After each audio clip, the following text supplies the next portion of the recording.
Welcome to BBQ Stories. Don't forget to like this video and subscribe to Relation Tales. We're truly thankful for each and every one of you watching. Let us know in the comments where in the world you're joining us from. We'd love to hear from you. Now let's dive in. 2 decades of marriage should have felt unbreakable. Yet, without warning, the first cracks in our foundation appeared. Sharp, merciless, like hairline fractures spreading through glass. I'm Mark Reynolds, and for 20 years, I believed in loyalty, in the comfort of our daily routines, in the vows we made at the altar. Claire, my wife, was my anchor, or so I thought. At first, the changes came in whispers. Her laughter late at night while texting, her sudden habit of locking her phone when it had always sat unlocked on the counter, the way she pulled away from me in bed, as if my touch no longer meant anything. I told myself it was stress, maybe boredom. But as the excuses piled up, book club, late work meetings, hiking with a friend, my gut screamed that something darker was at play. It wasn't just her absences, it was her disdain. Every word she spoke to me carried an edge, mocking how I loaded the dishwasher, rolling her eyes at my choice of shirts, criticizing even the smallest parenting decisions, as if I were a stranger in my own home. The woman who once whispered love to me at midnight now treated me like an inconvenience. Still, I clung to hope. I buried myself in routine, morning runs, fixing the leaky faucet, flipping pancakes on Saturdays, pretending we were still normal, even as she wore new clothes I'd never seen before, dresses that clung too tightly, lipstick and shades she hadn't worn since her 20s. I knew I couldn't keep living in the shadows, dissecting every smile, every silence. That's when I installed the cameras. Not out of paranoia, but survival. There had been burglaries in the neighborhood, so the excuse was simple. Small cameras, hidden but not invisible, their lenses capturing not just our doors and windows, but the truth I was too afraid to face. Claire thought they were for safety. She didn't know they were for clarity. The night I got my answer nearly killed me. She walked in late, tossing divorce papers onto the table as casually as a receipt. "I found someone else, Mark," she said, her tone detached, her hand glued to that cursed phone. I tried to stand, tried to breathe, but a crushing pain gripped my chest, spreading down my arm. I begged her, "Call 911, Claire, please." But she only sighed, rolled her eyes, and muttered, "Stop being dramatic. Just sign the papers." Then she left me gasping, clawing for life on the kitchen floor. What she didn't know was that the cameras recorded everything. The betrayal, her indifference, her exit. And as paramedics dragged me back from the edge of death, I made a vow in that ambulance. Claire would regret every second of her betrayal. She thought she'd won her freedom. She had no idea. She had just sparked a war I was destined to finish. The steady beeping of the hospital monitors was the only sound tethering me to reality that night. My chest felt hollowed out, stitched back together with wires, each breath a reminder of how close I'd come to dying. I stared at the ceiling, the fluorescent lights blurring above me, wondering how 20 years of loyalty could dissolve into such ruthless betrayal. My body was weak, but my mind had never been sharper.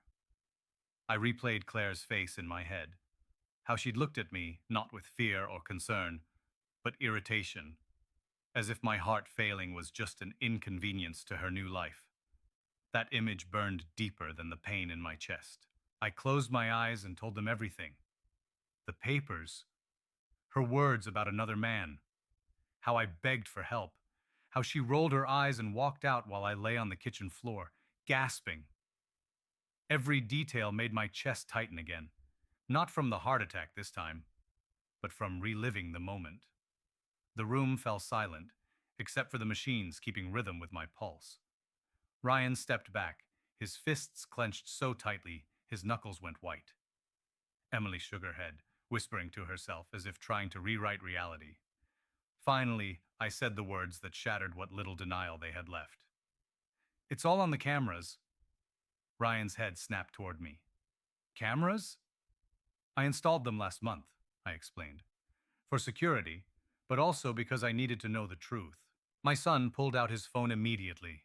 I gave him the login, and together, they huddled around the tiny screen.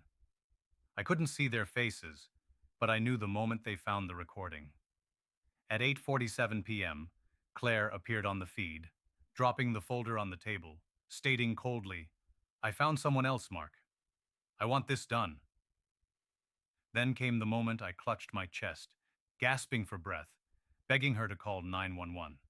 The video captured her rolling her eyes, muttering, "Stop being dramatic. Just sign the papers." And then, the most damning image of all, her walking out, heels clicking against the hardwood, leaving me collapsed on the floor. The timestamp read 8:49 p.m. The silence that followed was suffocating. Ryan cursed under his breath, slamming the phone down on the side table. He turned away, gripping the windowsill so tightly I thought the glass might crack. Emily sat frozen, eyes glued to the video, her lips trembling. Then she whispered, "Oh my God, she really left you there." Before I could respond, the door creaked open. There she was, Claire, holding a bouquet of lilies, her expression rehearsed into faux concern. "Mark, honey," she said, rushing forward as if she hadn't left me for dead hours earlier. "I came as soon as I heard. Are you okay? What happened?" Her voice was soft, trembling with fake emotion, her eyes glistening with forced tears. For a moment, I almost admired her audacity, but Ryan wasn't having it. He spun around, fury radiating off him. "Drop the act, Mom!" Claire blinked, confusion plastered across her face. "What are you talking about, sweetheart?" Emily rose, holding up the phone like it was a weapon. Her voice was steady but lethal. "We saw the video. Every second. We heard what you said. We watched you walk out." The color drained from Claire's face. Her lips parted, but nothing came out at first. Then she stammered, "You're taking it out of context. It's more complicated." "Complicated?" Ryan snapped, his voice thunderous. "Dad was dying on the floor, and you couldn't even call 911 because you had somewhere better to be." Claire's mask cracked. For the first time, her polished lies faltered. "I didn't think it was that serious," she muttered weakly. But the excuse evaporated the moment Emily stepped closer. "Don't lie," Emily hissed, her voice shaking with rage. "We heard you say it. Don't be dramatic. Just sign the papers." "That's who you are, Mom. That's what you chose to say, while Dad begged for his life." Claire looked between them, desperate now, the bouquet trembling in her hands. "I was scared. Scared of missing your dinner plans." Ryan roared, his fists still clenched, his eyes red with fury. "You didn't just cheat on Dad.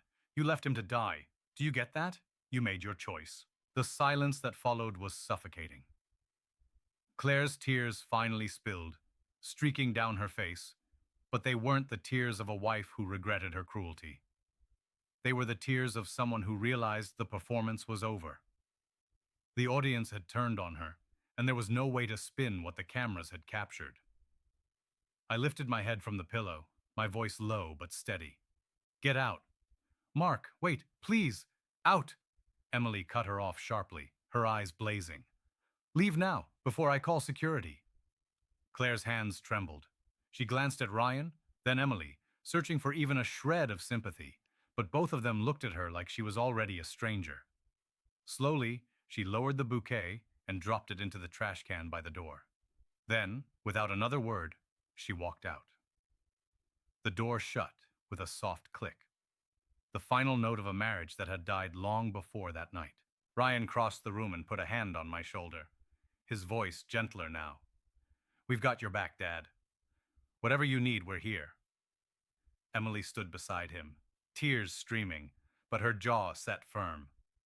She stopped being our mother the moment she did this. We're not looking back. In that moment, despite the wires tethering me to machines, despite the pain radiating through my chest, I felt a flicker of strength return. For the first time in months, maybe years, I wasn't alone. My children had chosen to stand by me, and together we would make sure Claire answered for everything she had done. A knock at the door pulled me from my thoughts. My son Ryan entered first, still in his construction boots, jeans smudged with paint, his brow furrowed with panic. Behind him was Emily, my daughter, in scrubs from a nursing shift, her hair tied back, her eyes swollen from crying during the drive. They rushed to my bedside, their voices overlapping with questions. "Dad, what happened? Are you okay? Where's Mom?" That last question hung in the sterile air like a curse. I swallowed hard, forcing myself to answer. "She's not coming," I said quietly. Ryan froze. "What do you mean she's not coming? Did she not know you were rushed here?" "She knew," I whispered, turning my head toward the window because I couldn't bear to look into my children's eyes when I said it. "She was there. She saw me collapse." Emily's hand covered her mouth, her eyes filling with disbelief. "No, Dad. No, Mom wouldn't." Her voice cracked. I didn't know then just how far the revenge would go, or how utterly it would dismantle the carefully constructed illusions Claire had built. But as I lay there, the hospital lights dimming above me, one thing was crystal clear. Claire thought she had left me broken. What she didn't realize was that she had just handed me the power to destroy everything she had traded our family for. And I intended to use it. 6 weeks later, I walked into the courthouse with my children by my side. Not as a broken man, but as someone prepared for battle. The betrayal that nearly killed me had sharpened me into someone Claire never thought I could be. She believed I'd crumble quietly, sign the papers, and watch her disappear into a shiny new life with the man she'd chosen. What she didn't expect was that I would fight and win, with proof that cut deeper than any accusation. The screen lit up with footage from the cameras. The room fell silent. First came the moment Claire walked in, tossing the manila folder onto the oak table without a shred of emotion. Her voice echoed through the courtroom. "I found someone else, Mark. I want this done." Then came the painful part, the moment I clutched my chest, gasping for breath, begging her to call 911. The jury and judge leaned forward, horror etched on their faces as Claire rolled her eyes and muttered, "Stop being dramatic. Just sign the papers." And then, the most damning image of all, her walking out, heels clicking against the hardwood, leaving me collapsed on the floor. The timestamp read 8:49 p.m. The silence that followed was heavier than stone. Claire's lawyer scrambled to speak, arguing that she had panicked, that her judgment was clouded by fear. But Janet's voice cut through his excuses like a blade. "Fear?" she said, her tone razor-sharp. "Mrs. Reynolds didn't panic. She didn't cry out for help. She didn't call a neighbor or even hesitate at the door. She dismissed her husband's heart attack as dramatics and left him to die so she wouldn't miss dinner with her lover. That's not fear. That's cruelty." The judge, a stern woman named Judge Harris, fixed her gaze on Claire. "In 25 years on this bench, I have never seen such callous disregard for human life in a marriage. Mrs. Reynolds, you abandoned your husband in the middle of a medical crisis. That is not only morally reprehensible, but legally damning." Claire's composure cracked. Her face paled as she whispered, "I didn't mean—" "Save it," Judge Harris snapped. "The footage speaks louder than anything you can say." Ryan and Emily sat behind me, their expressions tight with rage and grief. They didn't need to testify. The video had spoken for all of us. When the judgment was read, it was swift and brutal. Claire was denied any claim to the house, the savings, or spousal support. Every asset remained in my name.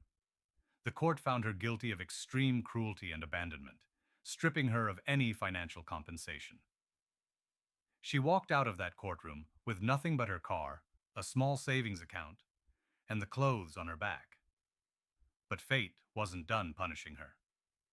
Later that same day, Ryan called me, his voice tinged with grim amusement. "Dad, you're not going to believe this. Mom's boyfriend just dumped her." I blinked. "What are you talking about?" Emily chimed in from the background, her voice edged with disbelief. Aunt Karen saw him this morning. The second he found out Mom didn't get a dime from the divorce, he told her he was too busy for a relationship and ended it over text. It was almost poetic. Claire had gambled 20 years of marriage, her children's respect, and her own dignity on a man who was only interested in her as long as he thought money was involved. When the fortune vanished, so did he. She had destroyed our family for a fling that evaporated the moment it stopped benefiting him. My attorney, Janet Miller, was a woman in her 50s with a reputation for dismantling liars in the courtroom. Sharp-eyed and relentless, she sat across from me during our first meeting and said, "Mark, I've seen hundreds of ugly divorces, but I've never had a client walk in with video evidence this damning. We're not just fighting for a fair split. We're fighting to expose her for what she really is." When the trial began, Claire strutted into the courtroom wearing a tailored navy dress, her hair styled perfectly, as if appearances could erase the truth. She carried herself with the same smugness she'd had the night she slid divorce papers across the table. I watched her glance around the room, no doubt expecting sympathy from the judge, perhaps even an advantage as the abandoned wife. But when Janet rose to present our evidence, everything changed. For weeks afterward, the fallout was relentless. Friends Claire once boasted about cut ties completely, unwilling to associate with someone whose betrayal had been captured on video and entered into court records. Even her own sister, who had once defended her fiercely, called me in tears. "Mark, I don't even recognize her anymore. I can't believe she's my sister.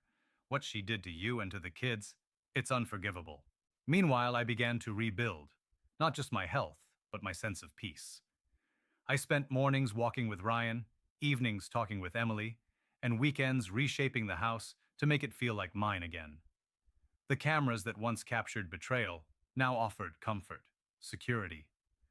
The heaviness that had clung to the air lifted, replaced by something lighter, something like hope. 2 years passed, and the scars of that night faded into something stronger than pain: peace. I often woke before sunrise now, making coffee in the quiet of a house that finally felt like mine. The silence no longer pressed down on me. It wrapped around me gently, a reminder that survival itself was my greatest victory. On weekends, Ryan came by with his wife, Kate, and their little boy. Watching my grandson laugh on the swing Ryan had built, I understood something Claire never did. Real love shows up not when things are perfect, but when everything is broken. Claire's life, meanwhile, had collapsed in slow motion. Friends told me she drifted from one short-lived job to another, her once prized social circle long gone. The man she had given everything up for had vanished without a trace, and in his absence, she was left with nothing but regret. She called a few times, leaving voicemails that began with, "Mark, please, I just want to talk." But I never listened beyond the first line. I deleted her texts unopened. When she showed up at the house once, bouquet in hand, I didn't even answer the door. Instead, I called the police. That was the day I knew her chapter in my life was over for good. The children were resolute too. Emily once told me. She stopped being my mother that night. A real parent doesn't walk away when their family needs them most. Ryan agreed, his jaw tight whenever her name came up. For them, it wasn't about revenge. It was about self-respect. They refused to let someone back into their lives who had chosen betrayal over loyalty, selfishness over compassion. I never had to lift a finger to ruin Claire's world. Her own choices did that. The cameras revealed her truth to the court, but it was her actions, the indifference in her eyes as I begged for help, that sealed her fate with everyone who mattered.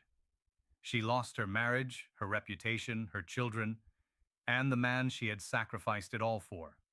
People often ask me if I feel guilty for how far she fell. The answer is simple. I don't. She destroyed herself the night she stepped over her gasping husband to chase a fleeting thrill. All I did was let the truth breathe. The real revenge wasn't stripping her of money or property. It was showing the world who she truly was, and walking away with my dignity intact. Now, as I sit on the back porch, coffee in hand, I watch my grandson's laughter carry across the yard, and I feel nothing but gratitude. My children stood by me. My health is stable. My home is filled with light again. Claire thought she'd found freedom when she walked out that door. What she really found was emptiness. I, on the other hand, found something she never understood: peace born from truth, love strengthened by fire, and the kind of justice that no court alone could deliver. Claire, on the other hand, sank further into the pit she had dug for herself. Word spread that she was living in a cramped apartment downtown, working long hours in retail just to scrape by. The man she had sacrificed everything for was long gone, and the children she once claimed to love refused her calls, her texts, or any attempt to reconcile. Revenge didn't require me to strike back. The beauty of it was that her life unraveled on its own. My only role was to let the truth come to light. The very cameras she had once dismissed as mere security measures became her downfall, the silent witnesses that destroyed her lies. And as I watched her world collapse, I realized something more powerful than anger. She hadn't just lost me. She had lost the very people she thought she could sway. Ryan and Emily saw her for what she was, and no apology could erase the night she abandoned me. For Claire, that was the real punishment.